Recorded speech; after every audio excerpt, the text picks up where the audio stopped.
Иногда в жизни вспоминаются старые, давно забытые истины, вроде той, что счастье не в деньгах. Эти слова звучат так знакомо и привычно, что каждое упоминание вызывает лишь легкое кивание головой. Все обычно с этим соглашаются, кивают головой и все. Но вот однажды, сидя в тишине, глядя на близкого тебе человека и глубоко погружаясь в свои мысли, вдруг осознаешь, что деньги действительно могут стать разницей между жизнью и смертью. И в этот момент больно осознавать, как люди, у которых эти деньги есть, порой не ценят их, принимают как должное, забывая, что настоящие ценности иногда измеряются в том, что нельзя купить. А те, кто живет от пенсии до пенсии, готовые отдать все, чтобы спасти того, кого любят, понимают стоимость каждой копейки, каждой минуты, проведенной с любимыми. Иван Петрович сидел у окна, подперев щеку рукой, и тяжело вздыхал, погруженный в свои тревожные мысли. Хотелось не думать о проблемах, но мысли все равно не отпускали, будто цеплялись за него, как паутина. Его верный пес, 8-летний дружок, лежал в углу комнаты без движения уже вторые сутки и выглядел так, будто сама жизнь покинула его. Он почти не ел, изредка тянулся к миске с водой и пил с жадностью, как будто это было единственное, что могло его поддержать. В глазах дружка было написано грусть, покорность и немой вопрос: «Что со мной?». Это выражение так сильно трогало сердце Ивана Петровича, что он не мог отвести взгляд. «Ну что ж ты, старина», — пробормотал Иван Петрович, укрывая пса пледом, как будто это могло помочь. «Давай, держись, не сдавайся». Он молил своего любимца, чтобы тот снова почувствовал себя лучше, чтобы борьба за жизнь еще не закончилась. Он делал все, что мог, чтобы поддержать своего верного друга. Заваривал травы, приносил теплое молоко, гладил пса по голове и разговаривал с ним, как с человеком, пытаясь вернуть ту искру, что когда-то горела в глазах дружка. Но с каждым днем пес становился все слабее. Иван Петрович чувствовал, как его сердце наполняется тревогой, и тогда он принял решение: нужно идти к ветеринару. Он осознал, что сам не справится, и нужно обращаться к профессионалам, чтобы спасти своего спутника. С трудом подняв дружка на руки, иссохшего и осунувшегося, как будто все его силы покинули его тело, старик вышел на улицу. Пес не сопротивлялся, только тихо положил голову на его плечо и позволил себе довериться. В ветеринарной клинике было много людей, каждый из которых пришел со своими проблемами и ожиданиями. Все с породистыми питомцами, которые болтали между собой, щелкали смартфонами, кто-то прокручивал ленту в телефоне, не обращая внимания на происходящее вокруг. На фоне всего этого Иван Петрович с дворнягой выглядел будто чужой, с тоской, сидя на ступеньках в ряде заурядных событий. Но ему было не до взглядов. Все его внимание было приковано к здоровью его любимца.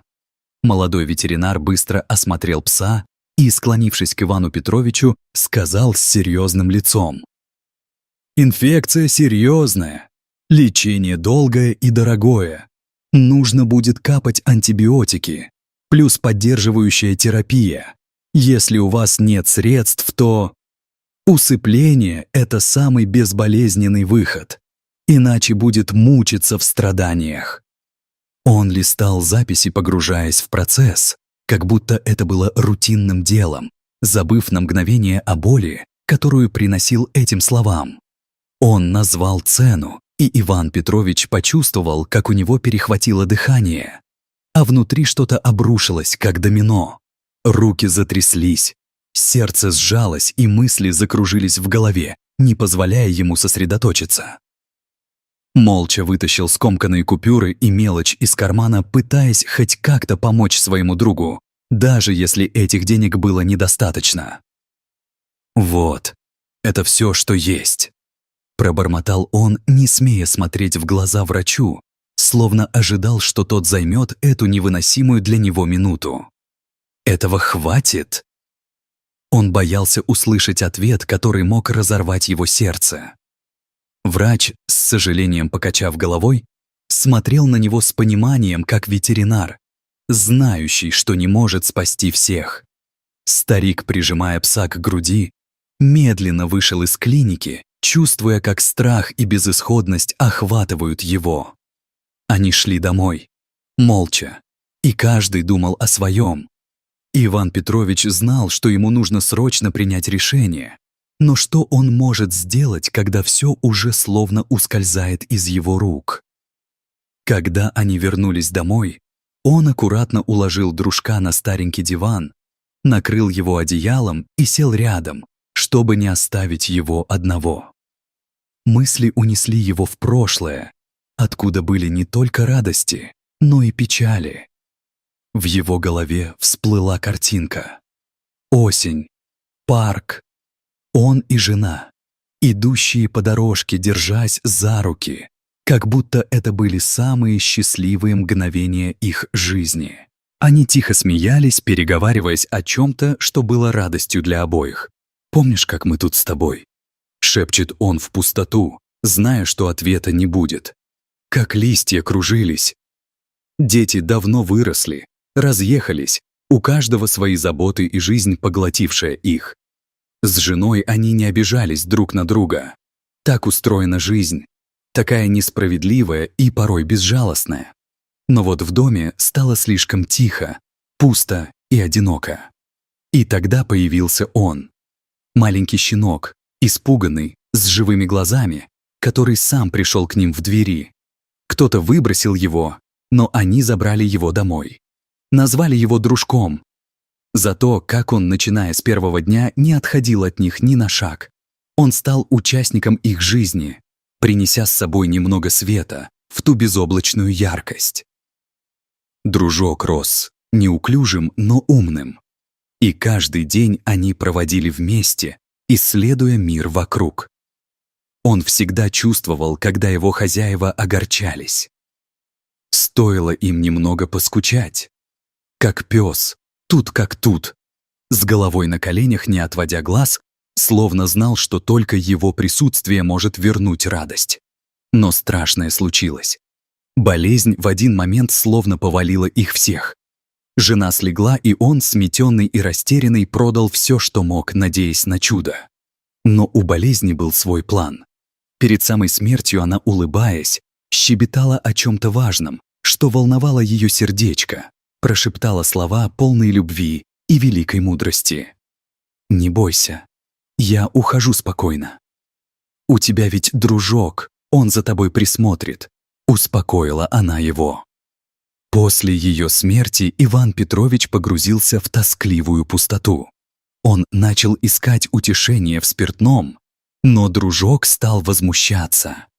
Слыша его, он рычал, вставал между хозяином и бутылкой, тянул его за рукав, словно знал, что такое существует. Как раз в этот момент привычка должна уступить место заботе. Когда это не помогало, он начинал хватать его за руки, вставал перед ним и смотрел в глаза, которые, казалось бы, могли говорить. Однажды, потеряв терпение, Иван Петрович толкнул пса. Не сильно, но тот заскулил, и тут как будто занавес с глаз упал. Он испугался себя, тирана, который не хотел бы причинять никакую боль. «Прости, прости, старина», — прошептал он, выбросив остатки алкоголя в умывальник, как будто решив, что это и есть тот долгожданный шаг в сторону новой жизни. С тех пор он не пил, слово держал. Жили они вдвоем, как два старых друга, зависимые друг от друга, и это сблизило их более чем когда-либо. Он ухаживал за могилой жены, гулял с дружком, разговаривал с ним по вечерам, когда тишина заполняла пустоту вокруг. Теперь снова беда. Иван Петрович понял, что даже продав все, не сможет собрать нужную сумму. Пенсии не хватало, а пес, казалось, чувствовал это. Тихонько коснулся его лапой, как будто спрашивая: «Ну что, не кори себя, все понимаю». В этом взгляде была загадочная связь, понимание которое не требовало слов.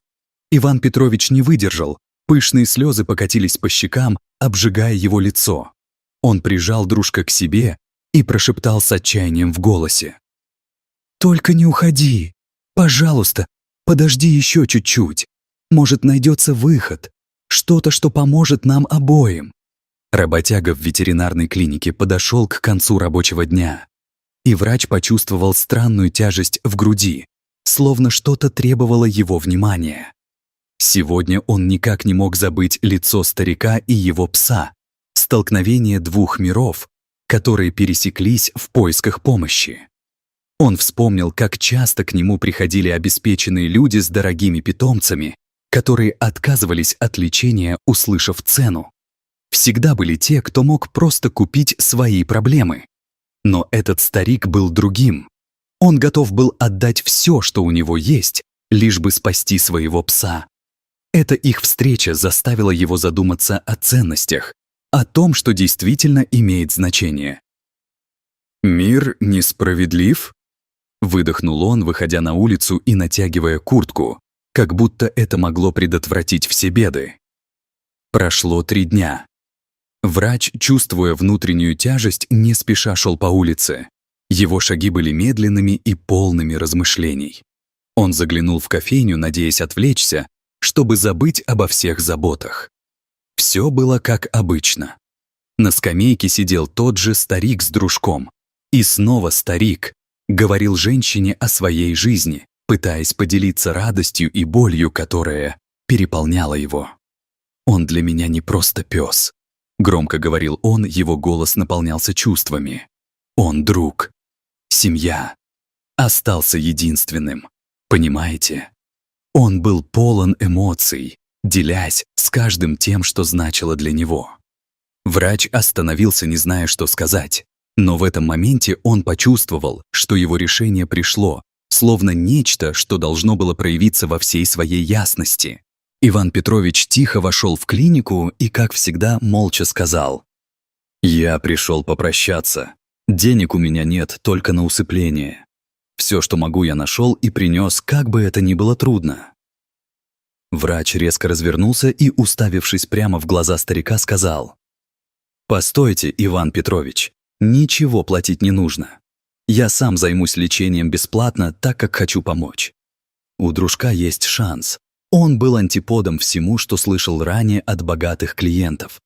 Старик не мог поверить своим ушам, так как молитвы о помощи были услышаны. Его надежда медленно возвращалась к нему, как свет, пробивающийся через тучи. Но врач был уверен. Да, серьезно. Он получит лечение, подтвердил он с доброй улыбкой, и это слово было как манна небесная. Иван Петрович не знал, что лечение, включая лекарства, оплатил врач из своего кармана. Он просто сделал это потому, что был уверен, что это правильно, что такие поступки делают этот мир лучше.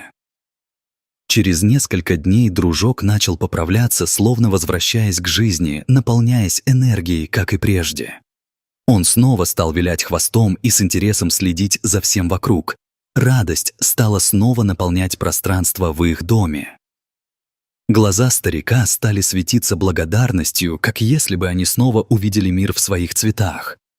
Врач улыбнулся, понимая, что все сделал правильно. И такая простая, но искренняя помощь могла изменить жизнь нескольких созданий навсегда.